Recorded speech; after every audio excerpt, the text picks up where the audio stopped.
Hey guys, this is Miss Arlequin, and in today's lesson, we are going to be evaluating a model essay for the elements of argumentative writing. So we have two goals for today. The first is we just want to be able to identify the different elements that make up an essay, and then we want to take what we know about the structure of an essay, the elements that make them up, and we want to apply it to a specific model essay or a mentor text. So we're going to be taking that model essay, we're going to be identifying and analyzing the essay features. All right, so the model essay is based on the performance task for this unit. Looking at it is going to deepen our understanding of this type of writing, specifically argumentative writing. We're going to see a student writer who makes a claim and supports it with logical reasons, relevant facts, specific data, and important details from reliable sources. Now, in general, when we look at an essay, we're looking at three main parts of an essay. We're looking at the introduction, the body paragraphs, and the conclusion. So you might notice that on the right side of the screen, I have a picture of an hourglass. I've chosen this image because when I picture an essay, meaning if I could take the actual words of an essay and shape them into an object or a shape, the shape that I think best matches an essay is an hourglass. The reason I think this shape matches is because the movement and the curves of the hourglass actually match the development of an essay. The top part of the hourglass is the intro. And in your introduction, you're always going to start out on top with an engaging lead sentence, something that is going to hook your reader in and make them want to keep reading. Oof, this is terrible writing. Now, your introduction starts out being very general, meaning you're going to not mention specific authors or texts or characters, but you're going to just kind of generally introduce the topic of your essay. And then as your introduction goes down, you start to get more and more specific until you get to the narrowest part of the introduction, which is your thesis statement, and that is the narrowest part of the top half of the hourglass. Now the middle, which is the narrowest part of the hourglass, is your body paragraphs. Now that is narrow because body paragraphs are where you actually include the very specific reasons and evidence that are going to support your claim. And in terms of an essay, your claim is basically your thesis statement. Now finally, you get to the bottom half of your hourglass. This is your conclusion. Now what makes your conclusion different from the rest of your essay, or I should actually probably relate it to your intro, is that your conclusion is kind of like your introduction in reverse. You see how the introduction started out being very general and then it got very specific? So it's the opposite in your conclusion. You start out very specific, which is usually why people like to restate their thesis statement at the beginning of their conclusion. And then as the conclusion goes on, you start to get more and more general until you end your essay with, I guess, with a bang.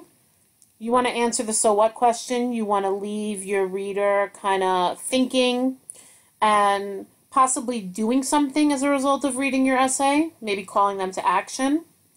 And when I say you want to answer the so what question, that's basically the question that all readers have in their head as they get towards the end of a piece of writing. They basically wonder, okay, I just read this. It took me however many minutes of my life. So what? Why is what I read important? Why should I remember it? Why should I have even spent this time reading it? That's something that you want to make sure your readers are aware of towards the end of your conclusion. All right, so those are the parts of an essay. Now, let's review our actual performance tasks because, as I mentioned at the beginning of this video, the model essay we're going to be looking at is an example of something that a real student wrote for the exact same task that we are now going to be writing. So for Unit 5, we are choosing one writer, which could be one of the poets, or it could be Frank Baum, if we want to write about the Wizard of Oz. We're choosing a writer, and then we're arguing which narrative strategies best convey or show the author's perspective about the country. So we really want to know how the author feels about the city. All right, so now for our model student writer, we are going to be looking at a piece of writing from a girl named Abby Francis. Now, Abby read the same text as us, however, she also read an additional text. If you look in your workbook, at the end of the unit, there are some extended readings. The extended readings are some extra texts that, if we had time, we would actually read them together. They are part of the unit theme, Cities of Gold, and they help answer the essential question of why does place matter? So Abby has chosen to use one of the extended texts for her essay. Now the author of that extended text is Azar Nafisi, and the text that Azar Nafisi wrote that Abby is going to be analyzing is called Reading Lolita in Tehran.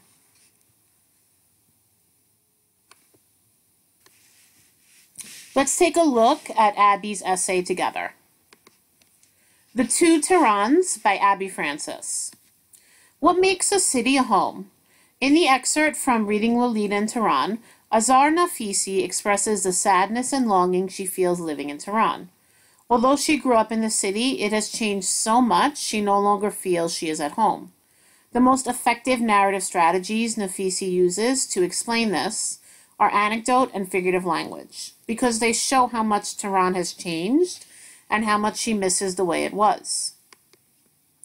Nafisi's anecdote at the beginning of the excerpt is effective because it shows how much Tehran has changed.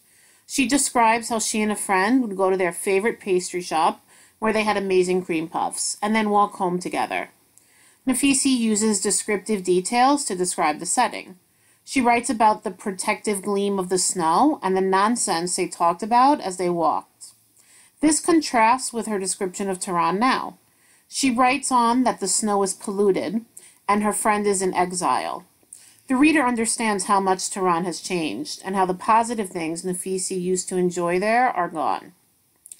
Nafisi's use of figurative language is one of the strategies that conveys her perspective the best because it shows how upset she is about the changes in Tehran.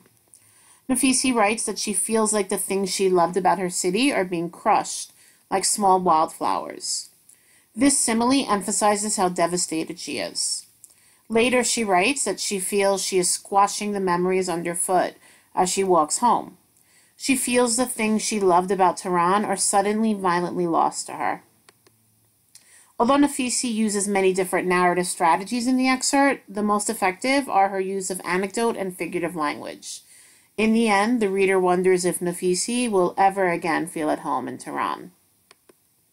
All right, so I just want to remind you guys that our purpose in examining the structure of an essay is to use this model that we just read from Abby as an example of how to write our own argumentative essay. And the model is basically going to act as our guide and our inspiration. So what I'd like you to do is go back into the model essay and complete your essay structure map. It's located on the back of the handout. You have the model essay on the front. You have this essay map on the back side. You're going to, for the introduction, identify Abby's thesis statement. You are going to, for each body paragraph, identify the claim or the reason that Abby is exploring in that body paragraph. The claim should relate to her thesis. You're going to also back it up with her evidence. What evidence does she use to support that claim? It should be a different claim and different evidence in each body paragraph. And then finally, in the conclusion, you're going to write how Abby ends the essay. What does she leave the reader either thinking about, wondering about, or what does she ask the reader to do? Make sure you have this sample model essay and your essay map in class tomorrow. We're going to start out our lesson by going over it together.